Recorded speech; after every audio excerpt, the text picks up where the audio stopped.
महापालिकांचं बिगुल वाजल्यानंतर मुख्यमंत्र्यांनी आनंद व्यक्त केलाय। 15 जानेवारीला निवडणुका होणार असल्यानं मुख्यमंत्र्यांनी समाधान व्यक्त केलंय। तसंच निवडणुकीमध्ये महायुतीचाच विजय होणार असल्याचा विश्वास मुख्यमंत्र्यांनी व्यक्त केलाय। 15 जानेवारीला राज्यातल्या सगळ्या महानगरपालिकांच्या निवडणुका होणार आहेत। या निर्णयाचं आम्ही स्वागत करतो।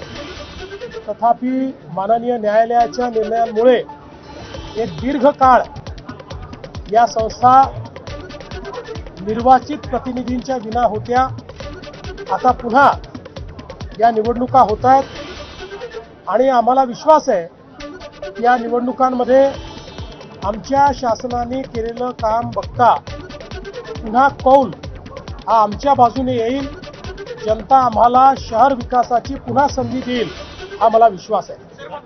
आम्ही महायुती करण्याचा प्रयत्न करतो। जास्तीत जास्त ठिकाणी भाजप आणि शिवसेनेची युती होईल। काही ठिकाणी भाजप शिवसेना राष्ट्रवादी युती होईल। एखाद दोन ठिकाणी भाजप राष्ट्रवादी युती देखील होताना आपल्याला पाहायला मिळेल। दरम्यान काही महापालिकांमध्ये युती तर काही